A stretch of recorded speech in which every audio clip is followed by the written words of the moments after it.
Hi there, this is Laura from CyberWyoming. Today we're going to talk about what is a risk score and what it means to small businesses. And then I'm going to turn it over to Scott, who's going to talk about the elements of a risk score. And we wanted to let you know that we have actually developed a risk score specifically for micro businesses. Those are businesses with less than 10 people and maybe just a handful of computers, and most of your stuff's in the cloud. So we would love to invite you to test this out with us. And let's start with what is a risk score? This article is from the US Chamber of Commerce, and I think that they did the best job for what a cyber score is. A cyber score is a risk score. So when we say cyber risk score or cyber score, it's the same thing. And it's basically an assessment of the company's cybersecurity risk. But what the most important thing from this article is that cyber scores are similar to credit scores, but they're solely for your system security and your security programs and processes. So your security policies, for instance. And Scott will talk more about the components of a cyber score, but the thought is that over time, these cyber risk scores or these cyber scores are going to become more and more important for small businesses. And if you start early, you'll be able to compete with the big guys. That's what we want Wyoming businesses to do. So why do cyber scores matter? Primarily because it gives you a starting point and then an ending point for when you're continuously assessing your security processes.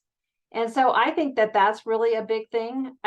There's speculation that insurance is going to start requiring these cyber risk scores.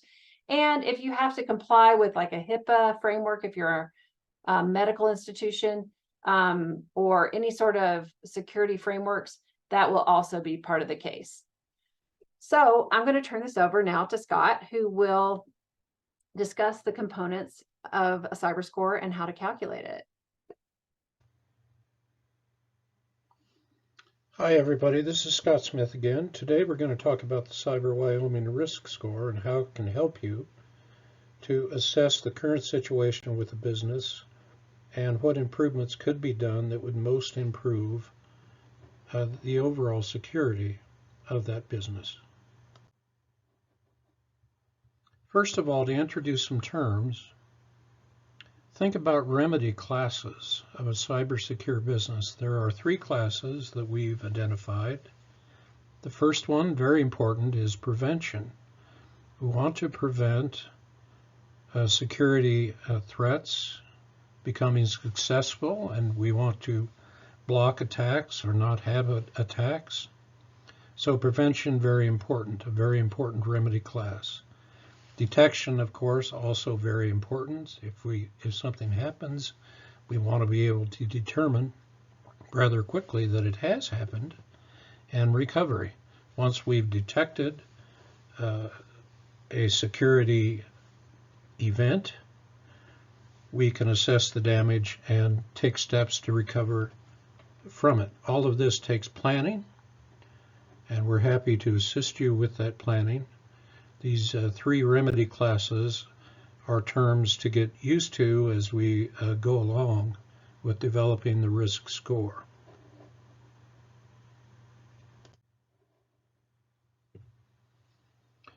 So for the small business, we think there are 6 elements of focus, things to pay attention to when you are assessing a business's overall security, and things to pay attention to when you're trying to decide how improvements can be made. These are passwords, viruses, data storage, data backups, network security, and management and planning. Those are our focus elements. So we have 2 terms here. We have classes and elements. And so the question is, how do the elements fit into the classes? The management element fits into all 3 classes because management will help you with prevention, detection, and recovery. Very important. Virus protection software will both prevent and detect, and maybe sometimes assist you in recovery, but that's not guaranteed. Data protection steps are prevention-oriented. Password protection steps are prevention-oriented. Network protection steps are prevention-oriented. And then finally, backups, both data backups and computer backups, are recovery-oriented. It's really important, if you have something happen, that you be able to recover from it. The CyberWyoming Cyber Risk Score is calculated this way. We take total assets, and we'll give you some help with coming up with a dollar figure that represents those assets, and then applying penalties to those assets. And the penalties are either threats or vulnerabilities or impact penalties. So let's talk about those. First of all, your assets. Your customers, certainly an important asset. Your intellectual property. You don't want to lose customers. You don't want to lose intellectual property. You don't want to impact your staff productivity or their morale. You don't want to kill your sales operation, your marketing activity. You don't want to damage your reputation and credibility, and you don't want your partners and contractors to be damaged. So these are all assets and things to consider when you're trying to sum up and come up to a total dollar amount of all of your assets. Notice it isn't really about how much money you have in the bank, because that represents past activity. What you want is consider potential impacts to future activity and what the damage would be there. So we're looking for you to assign some dollar value that represents all of these things. Yes, it is subjective, but I think with a little bit of work with the customer, you can come up with a dollar value.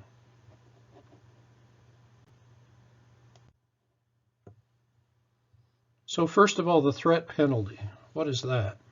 It's a little bit tricky. The lower the sophistication of the threat, the higher the penalty. Why is that? Because if the threat isn't sophisticated, more people can do it.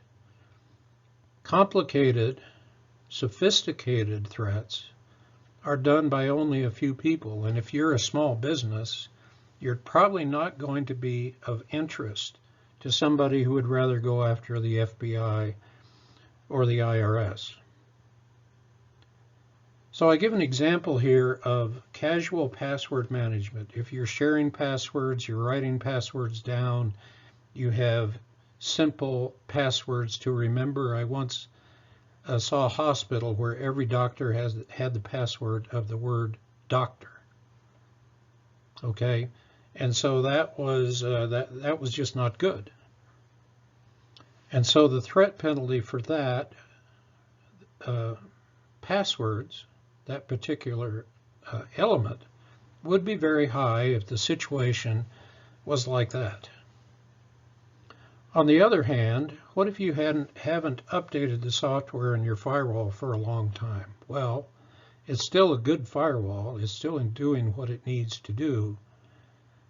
And somebody who's aware of the shortcomings because of the lack of updates would be a very sophisticated attacker. And so we wouldn't apply a very heavy penalty if you've forgotten to update your firewall software. Probably not going to be relevant to consideration for a small business. Okay, how about the vulnerability penalty?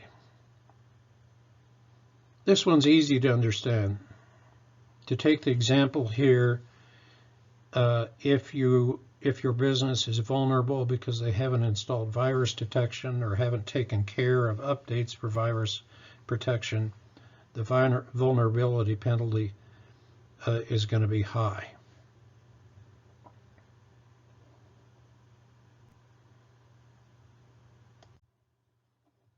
The impact penalty is, again, you have to think about this one a little, but what we're after is if you have an event, you have a successful attack, what's the damage like? I give the example of a virus wiping out your financial data. Consider the damage to all of these. Probably you're going to have damage in all of these areas. And so you would have a very high impact penalty for poor virus protection. That's the idea here, is the likely attack, the nature of the attack, going to result in widespread damage as opposed to perhaps just damage to one computer or one person. So finally, to take a very simple example, suppose you work with a small business and you estimate their assets, making some reasonable assumptions, to be worth $1 million. And then you go through all of these penalties and sum them up. And after a considerable amount of work, you come up with 20%, which is a very high number. By the way, that would mean that the business is not doing very much in the security area. So the risk score now is 20% of $1 million, or $200,000. Now, that may not represent anything real, but what it does allow you to do is go to the business and say, let's see if we can get that down to $50,000 by taking necessary steps, address all of these elements, get improvements, get you down to $50,000. That's a considerable improvement and makes you much more secure and will probably help you sleep better at night.